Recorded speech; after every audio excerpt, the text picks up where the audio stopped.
Okay, so good morning. Ngayon ay August 19, 9:30 ng umaga. So mainit. So kung mapansin nyo, yan, patay na yan. Red lettuce yan eh. So ito, may red lettuce pa naman. Yun sa patay din. So isa siguro yan sa effect kasi sobrang baba siguro nitong setup natin. Pero at least gumagana. Sa ngayon, gumagana muna. Ayan, hindi pa kasi maayos yan. Talagang mabilisan ko lang siyang ginamit. Hindi ko rin inasahan na magiging ganyan kasi yan lang yung mga tubo na nandyan, dapat sana dulo-dulo. Yan lang yung mga retaso ng tubo natin doon. So yan na lang muna, inalambre ko lang yan kung paano naka-alambre.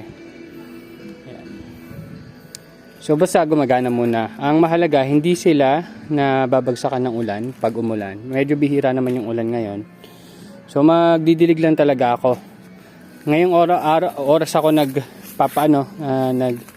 nagbabasa ng semento para mamaya hindi naman ganun ka init.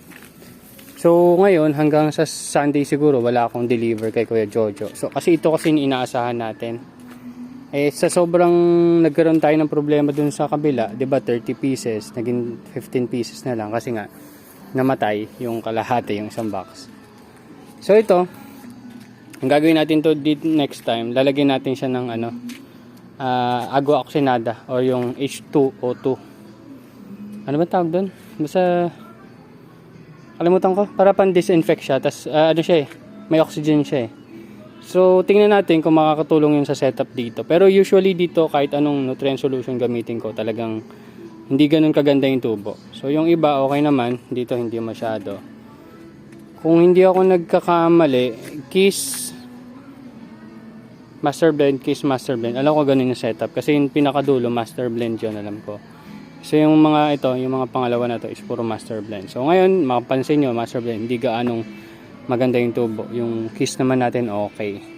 So ito, hindi ko pa rin ito naayos. Nakapatong pa lang din yan. Pero tinali natin siya dito sa dulo, in case lang, may malakas na hangin na naman na bumisita. Pero ngayon, mukhang wala naman. Hindi rin naman siya nauurong na mga normal na malakas na hangin.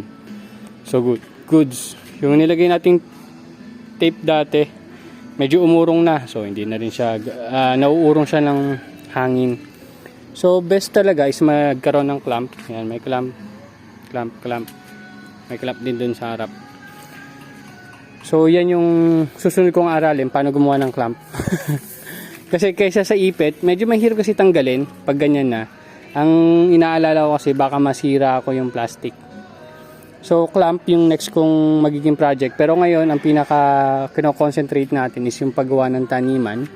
So ang project ko ngayon up until siguro Thursday is yung patungan ng mga itatanim natin doon sa kabila. Sa location 1 muna tayo magtatanim. Kukulangin na rin ako ng bakal para mag-setup ng ganito. Tsaka babaguhin natin yung design from 1.2.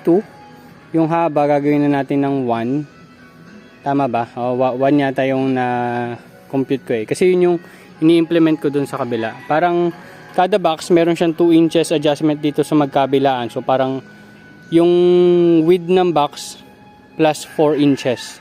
Ganun yung nangyari. Yung panibago kong ginagawang design. Kasi medyo marunong na tayo mag-welding. So ayan, so magdidilig lang ako. Didiligan ko lang din tong mga tanglad para hindi naman sobrang matuyuan.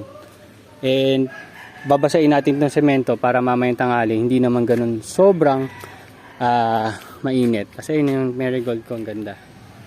Diba? Yan.